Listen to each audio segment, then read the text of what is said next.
Hi, and welcome to episode 8 of TE Present Teacher. And today's episode is a little different than others. Today, we talk about and summarize what we have been doing over the last 8 weeks of this podcast. And to begin with, we are going to talk about lesson planning because that's where everyone begins, right? Teachers have to plan their classes, they have to plan their lessons before they walk into the class. So, let's see what lesson planning is, why it's important, and who needs to be planning lessons. So, planning lessons for the classroom. Why is it crucial? Why is it important? I mean, teachers are experienced. They know they have been working with students for 10 years, 15 years. Why do they need to plan for lessons? Okay, so I think that's a really good place to start. A lot of teachers have a lot of experience over many years, and general assumption is that if I have a lot of experience, I don't really need to plan my lessons because I know what to do. Um, and I think while that's a logical assumption to make, the point is that we have very little time with our students. We have about 35 minutes. Some bit of it is spent in administrative tasks, some bit of it is spent in classroom management. And lesson planning becomes important then because we as teachers need to make sure that we really know where we want our students to reach by the end of that lesson, what they need to do, what pitfalls we need to be aware of. And all of these things we need to think about before we walk into our classroom and not while the class is going on. That's what the whole point of lesson planning is. Do you recommend planning lessons every year? Like if I've done it once for one set of students, why do I need to keep doing it every year? If I'm teaching the Mm, same subject or the same grades or things like that. right. It helps. The experience definitely helps, and the process of lesson planning becomes easier. You learn more about what works, what doesn't work, but you still have to plan every year for every lesson because your students change. The kind of students you're dealing with changes. Maybe sometimes the requirements of the syllabus changes. Maybe current affairs affect what you want to talk about in the classroom. So context keeps changing. Uh, and I'm saying this regardless of the kind of subject you're teaching, whether you're teaching social sciences or sciences or maths. Uh, Current affairs do affect what you're doing in the classroom. So you definitely should plan every year, though it gets easier. What is a lesson plan? What is lesson planning? Ah, okay. So that's a pretty broad question, but I think if I have to boil it down to a sentence or so, lesson planning is basically coming up with a plan of what you are going to do in the classroom, what your students are going to be doing in the classroom, what you want your students to think about during those 35 minutes, and finally, where you want them to get to in terms of their learning by the end of it.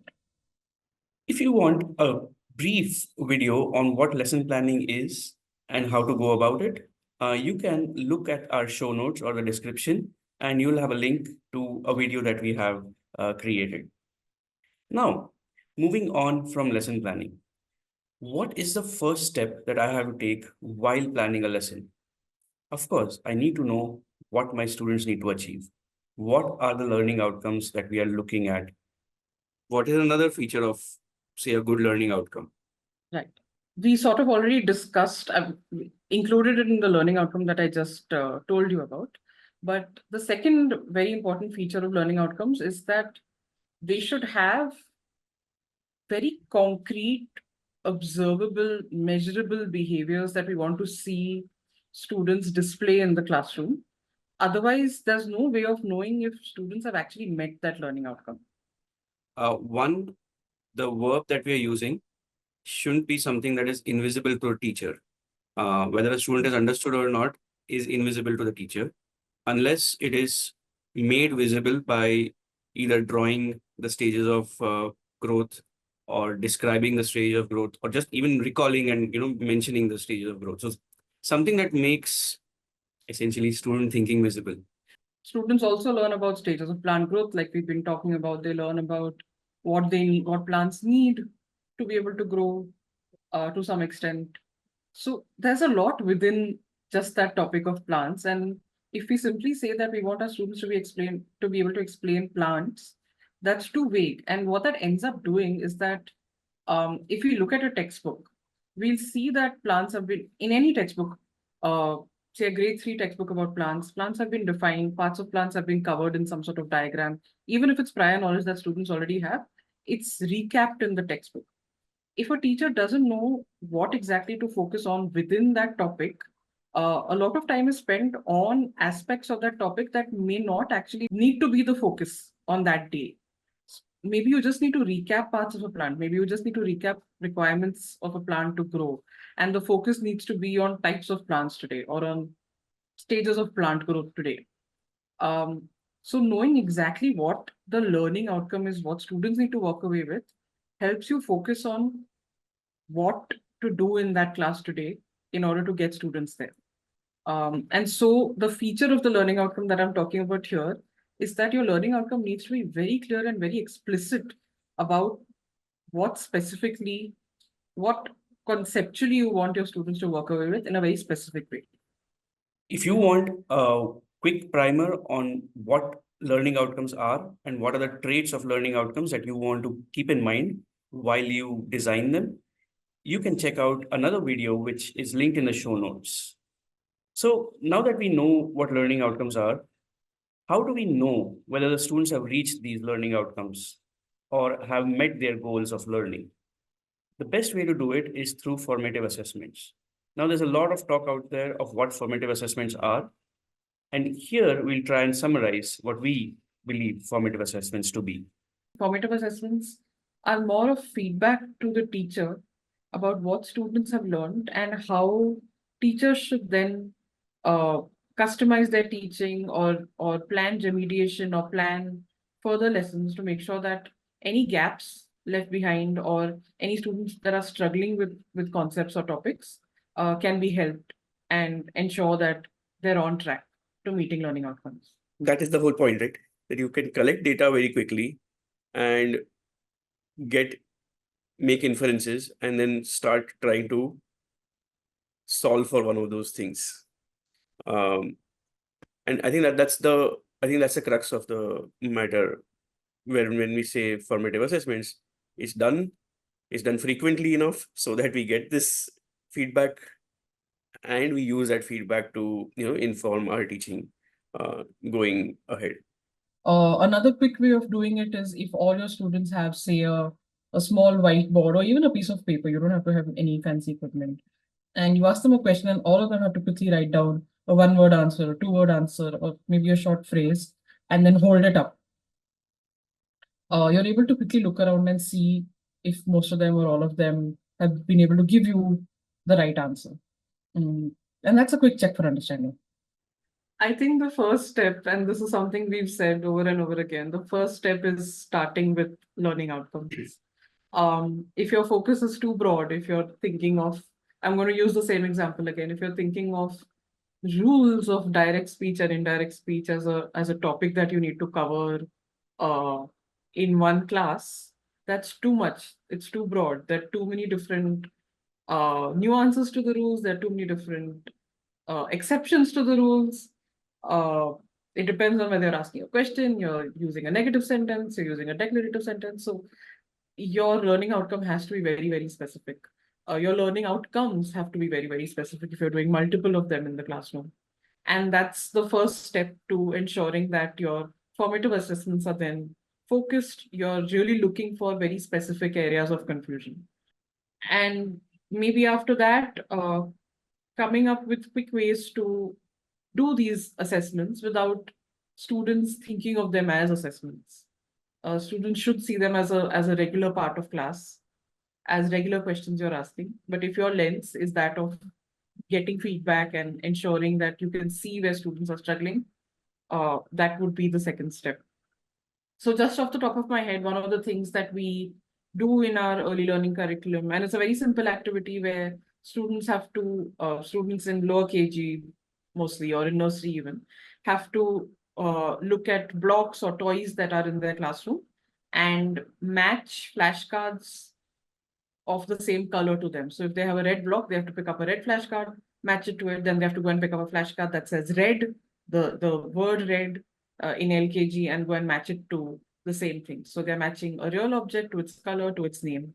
And that's an activity we do in the classroom. But at the end of every week, we ask teachers to do these activities again. But as teachers, their role then is to observe students and see if they're able to match them correctly.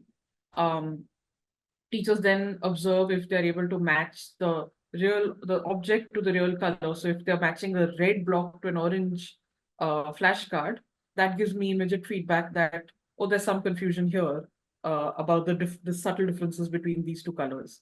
Or if they're matching a red flashcard to the word green, then we know that if they've matched the red block and the red color together, they can see the colors and the similarities, but the word of the color is where the name of the color is where they're struggling. Um, so for the students, they're still doing what they're doing every day in class. They're still playing with these blocks, they're still matching, they're still reading, they're doing everything that they're supposed to do every day. What changes is the lens through which the teacher is now seeing them. So, fine, we know what formative assessments are, why they're important, and how we can conduct them. But what are we actually testing in these formative assessments? We need to be testing student understanding. We need to make this understanding of students become visible. How do we do that? So, to do that, we need to first figure out what understanding is, and we also need to be careful not to misunderstand what student understanding is.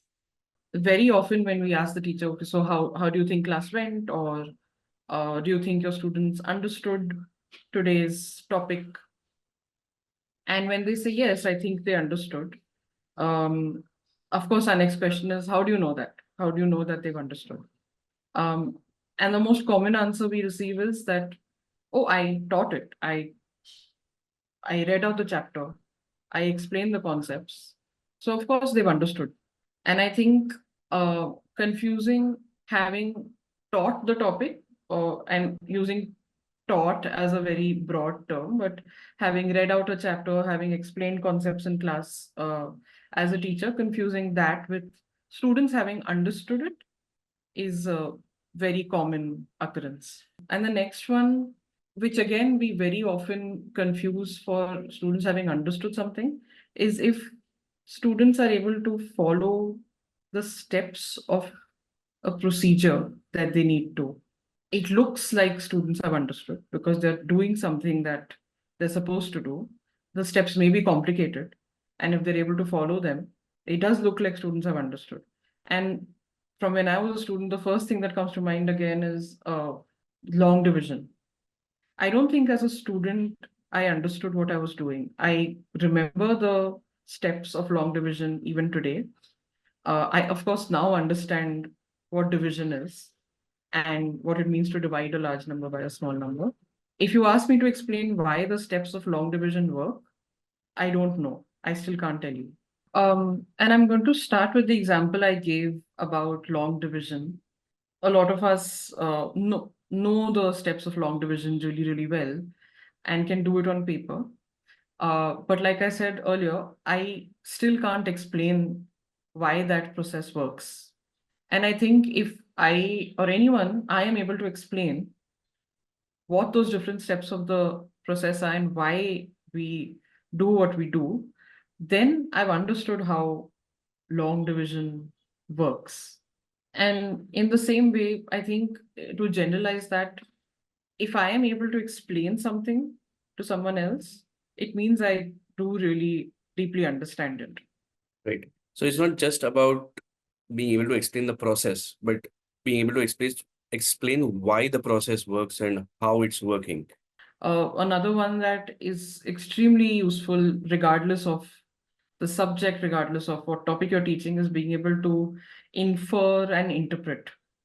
And there's a slight difference between those two terms, but if I am able to make some interpretations from what I'm reading, it means that I'm reading between the lines, I'm making connections between different ideas, I'm making connections with the real world or my own feelings. I hope you got a good glimpse of what we have been talking about over the last 8 weeks or 2 months.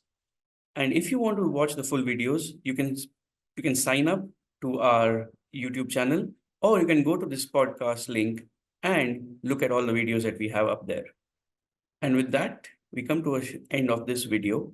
Thank you for watching. And if you liked it, please press the like button, subscribe, tell everyone about it. And we'll be back with more in a couple of weeks' time. Thanks.